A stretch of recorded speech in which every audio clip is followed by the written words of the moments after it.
こんにちは、スイラボです。今回の動画はこちら。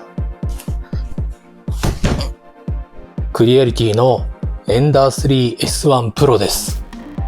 こちらは先日開催された次世代 3D プリンター展でサンステラさんが行っていた条件を満たした YouTuber が半額で購入できるセールを利用して購入させていただきました。サンステラさんありがとうございます。エンダー 3V2 サームーン V1 Pro に引き続いて3代目のクリアリティ製の 3D プリンターとなります。いやまさかエンダー 3V2 を購入して1年も経たないうちに3代目の 3D プリンターを購入することになるとは思ってなかったですね。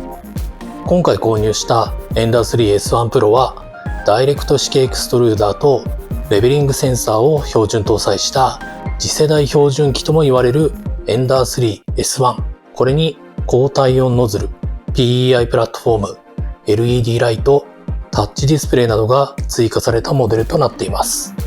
詳細なスペックについては後ほど見ていこうと思いますので、早速開封していきたいと思います。中に入っているのはエンダー 3S1 Pro のユーザーマニュアル。こちらはサンステラさんが作成したものになります。続いて表面にレベリングの方法が書かれていて、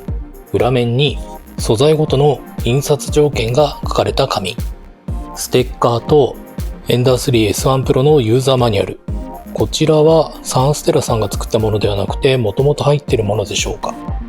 続いて小物類、USB SD カードリーダーだったり SD カードなんかが入っています。お試し用のフィラメント、コントロール用のタッチパネル液晶、スクレーパー、フィラメントホルダーのパーツとフィラメントセンサー、電源ケーブル、そしてエクストルーダー。かっこいいですね。そして下の段にガントリーって言っても映ってないですね。ガントリーが入っています。よいしょ。それから本体のベースですね。本体のベースはこんな感じになっています。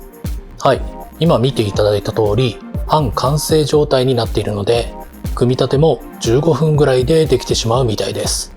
以前、エンダー 3V2 を組み立てた時は、撮影しながらっていうこともあったので、組み立てに3時間ぐらいかかりましたし、トラブルもありました。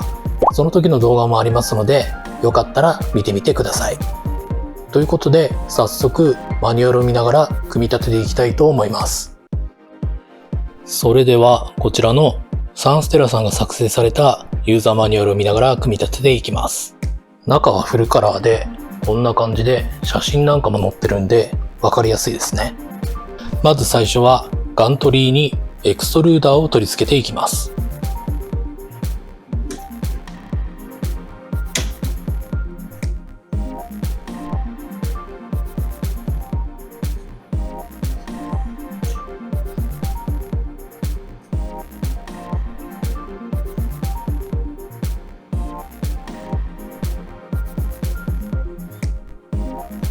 こんな感じで4箇所ネジ止めをするだけです。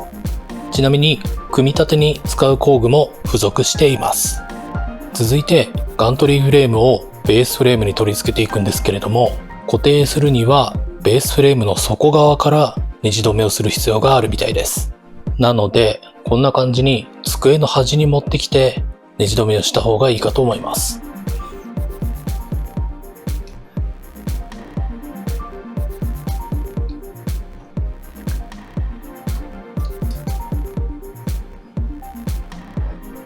ちょっとここの組み立てはやりづらいですね。続いて正面向かって右側のこの部分にディスプレイブラケットを取り付けていきます。3箇所穴が開いてるんで、こういう風に取り付けていきます。これもプリンターを机の端などに置いてやるとやりやすそうです。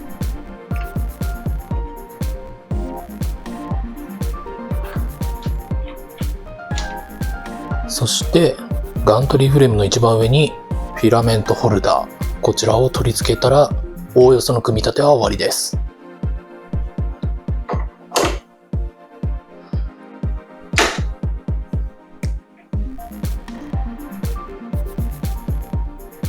これでもう見た目には 3D プリンター完成ですね。ではここから配線をしていきます。配線の順番は特にないみたいですね。フィラメントセンサーの配線を接続して、エクストルーダーのコネクタはこの上にあるんですけれども、ここのロックを開いてからこちらのケーブルを接続していきます。押し込むと両側のロックがかかります。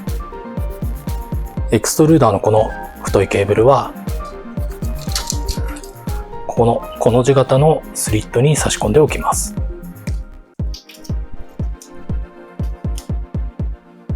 X 軸のモーターとリミットスイッチのコネクターが近くにあるので、こちらを接続していきます。続いて Z 軸のモーターに接続していきます。エンダー 3S1 Pro はデュアル Z 軸になっているので、左右2箇所に取り付けていきます。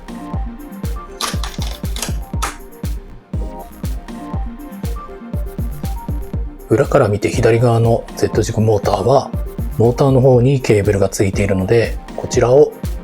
ここに接続していきます。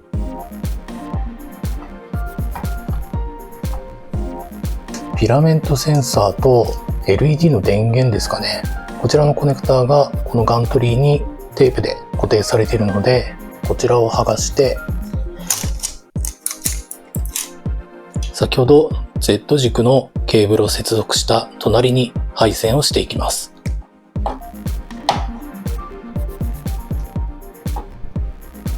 最後に本体背面にあるこちらのシールを剥がして、この中にあるスイッチが 115V になっていることを確認します。ちょっとカメラではわからないと思いますが、こちらの機体は最初から 115V の設定になっていました。なっていない場合は六角レンチなどを入れて 115V の方に切り替えてください。液晶をつなぐの忘れてました。こちらのケーブルを液晶の背面に接続して、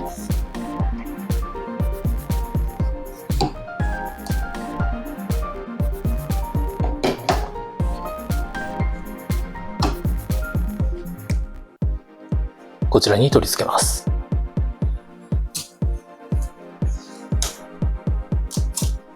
はい、ということで組み立てが完了しました。やっぱりエンダー 3V2 の時と比べると段違いに組み立てが楽になってますね。動画撮影しながらでしたけれども、30分ぐらいで組み立てが完了しました。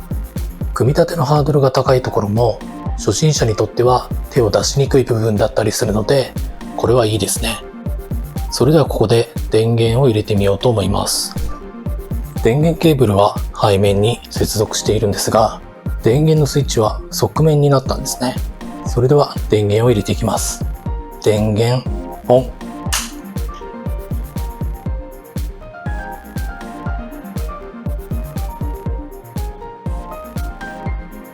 無事に電源が入ったので、最初にオートレベリングを実行していきます。画面右下の設定を選んで、レベリングをタッチします。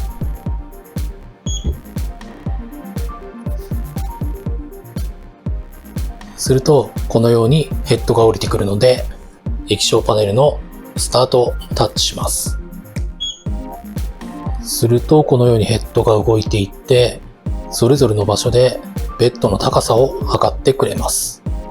エンダー 3S1 Pro の場合は16点で測定をしてくれるみたいです。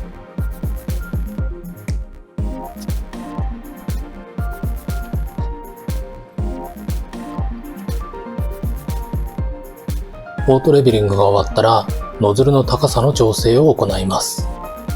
液晶パネルの左下に表示されている補助レベリングという部分をタッチします。すると、このように5点表示されるので、1から5までヘッドを移動させ、紙を挟みながらノズルの高さを調整していきます。高さ調整にはこちらのレベリングティップと書かれた紙を使っていきます。補助レベリングのやり方ですが、まず1番をタッチして、液晶パネルにある上下の矢印を押して、この紙がちょうど擦れるぐらいの隙間に調整をします。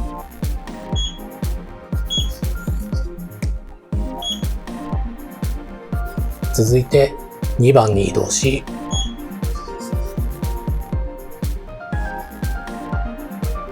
こちらでも紙がちょうど擦れるぐらいになるように調整をするんですが、その時はこちらのベッドの下にあるナットを回してプレートとノズルの隙間を調整していきます。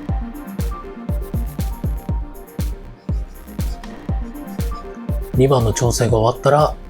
3番に移動して同じようにナットを回して調整をしていきます。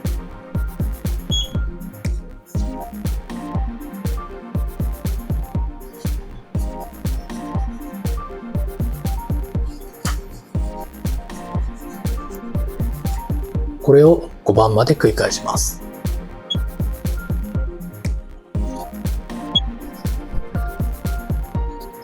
そしたら1番に戻り、再度タッチパネルで隙間を調整します。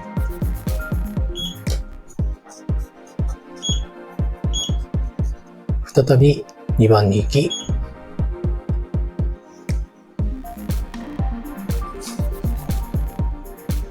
ナットを使って隙間の調整をします。これをだいたい2周ぐらいやるといいんじゃないでしょうか。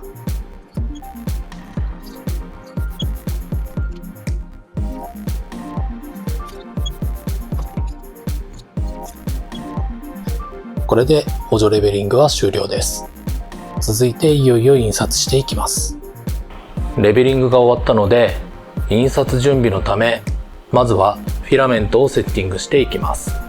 今回使用するのはこちらのポリテラ PLA のアークティックティールです。こちらは先日のフィラメントドライヤーの動画で使ったものです。あの動画の後にこのフィラメントで別のモデルを印刷したらフィラメントの抜けが発生しなかったんですよね。ちょっと今回どうなるか分かりませんが、こちらを使っていきます。まずメニューの準備からフィラメントを押し出し引き戻しをタッチします。そしてノズル温度をタッチしてノズル温度を設定していきます。 PLA の場合は210度が推奨のようです。するとノズル温度が徐々に上昇をしていきます。続いてフィラメントをセッティングしていきますが、フィラメントをフィラメントホルダーに引っ掛けたらフィラメントセンサーに通していきます。続いてエクストルーダーにフィラメントを通していきますが、こちらにあるレバーを引っ張るような形で動かしてからフィラメントを通していきます。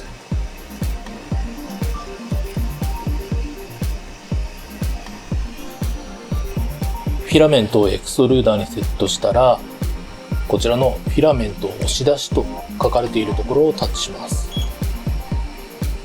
するとノズルからフィラメントが押し出されてきました。最初にテスト用で使ったと思われる黒色のフィラメントが押し出されてきたので、今セッティングしている水色のフィラメントが出てくるまで待ちます。ちょっと1回やったぐらいだとテスト用のフィラメントが全部出てきてない感じがするので、もう一度フィラメント押し出しをやってみます。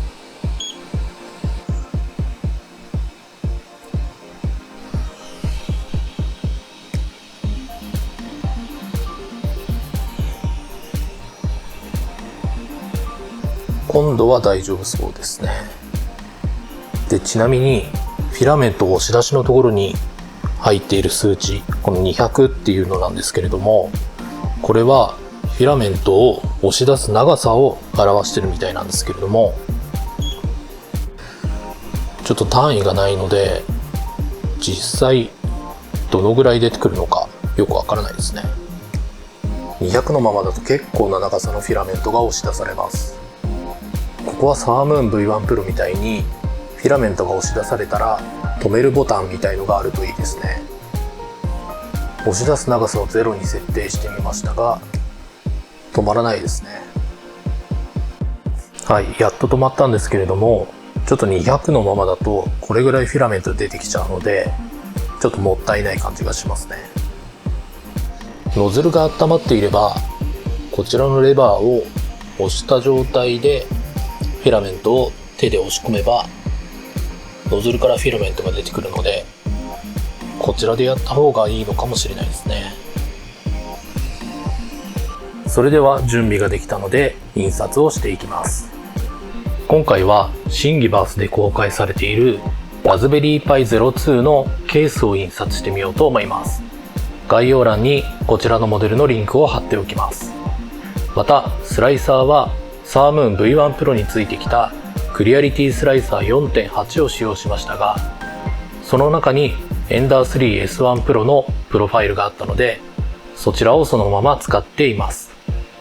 一応印刷前に PEI プラットフォームは IPA でクリーニングしておきました。それではこちらの付属していた SD カードに先ほどのモデルの G コードファイルを入れておいたので、こちらをセットしていきます。 SD カードスロットは正面左側下の方にあります。こちらに端子を上に向けてセットしていきます。そしてプリントをタッチして目的の G コードファイルを選択します。そしてこちらの再生ボタンをタッチすると印刷が始まります。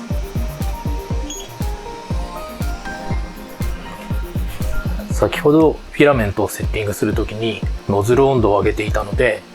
すでにノズルの温度は上がっています。今ベッドの方の温度が上がっていっています。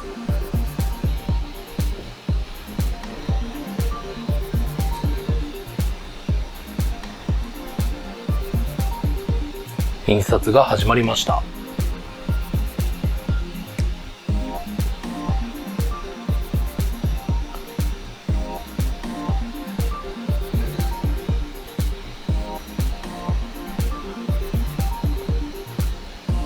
印刷中の動作音はエンダー 3V2 よりも静かな気がします。それではここでエンダー 3S1 Pro のスペックと各機種との比較をしてみます。こちらは私が持っているエンダー 3V2 との比較です。黄色い文字は有利な部分を表しています。ダイレクトエクストルーダー搭載、CR タッチによるオートレベリング、PEI プラットフォームなどが光りますね。エンダー 3V2 が登場してから2年くらいしか経っていないと思いますが、こう見るとかなり進化していますね。もちろん価格の違いはありますが、エンダー 3V2 を使っているうちにいろいろ改造したくなってくる方もいるかと思います。そういう方は改造費用でエンダー 3S1 Pro 以上にお金がかかる場合もありますので、最初から S1 Pro とか S1 を買ってしまうのもありなのではないかと思います。私の場合は最近サームーン V1 Pro で TPU の印刷をよく行っているので、ダイレクトエクストルーダーは自分にとっては必須です。あと PEI プラットフォームですね。定着が良くて剥がしやすいので、これを使うともう戻れないですね。続いてエンダー 3S1 との比較です。この中で特筆すべきはノズル温度ですね。エンダー 3S1 Pro は300度までの高体温ノズルを採用することにより、ナイロンが使えるようになっています。どちらの機種も別途エンクロージャーを利用することで ASA や ABS が使えるのですが、S1 Pro はさらにポリカーボネートの印刷ができるみたいです。ちなみに次世代 3D プリンター店に行ってきた時の動画でも紹介しましたが、近いうちに水冷オプションが出るようなので、こういった高温での印刷が必要なフィラメントをよく使う方はそちらも使ってみると良いかと思います。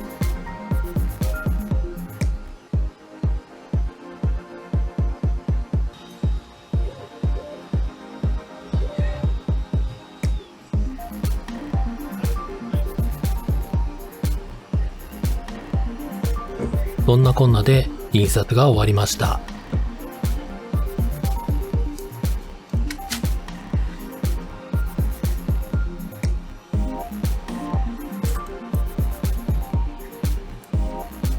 PEI プラットフォームなので剥がしやすいですね。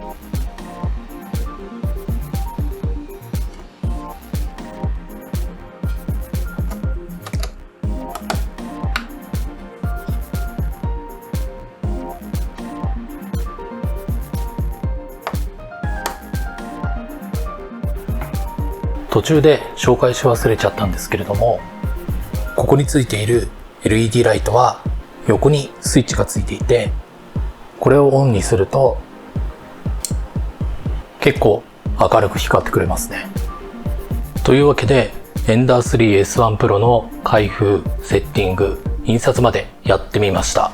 今回は PLA での印刷だったので、ダイレクトエクストルーダーのいいところっていうのはもしかしたら出せてないかもしれないですけれども、出来上がった造形物を見るとかなり綺麗に印刷ができていることがわかります。やっぱり PEI プラットフォームになってるんで剥がすのも本当に簡単でしたね。今回は割と印刷した直後に剥がしたので、ビルドプレートを取り外して剥がしましたけれども、印刷してビルドプレートが冷えた状態になればそのままポロッと造形物が取れる感じになるはずです。使い勝手の面ではちょっとフィラメントの押し出しのところなんかはちょっとやりづらかったですけれども、やっぱりオートレベリングがあったりとか、ダイレクトエクストルーダーになって使えるフィラメントが増えたりとか、そういったところはやっぱり魅力的ですね。見た目のデザイン性も Ender 3 V2 の時より上がっているように感じました。今後は PLA 以外の印刷もこちらで試していきたいと思います。それでは今回の動画は以上になります。このチャンネルでは 3D プリンターや電子工作関連の動画をアップしています。チャンネル登録、グッドボタンいただけるとモチベーションにつながります。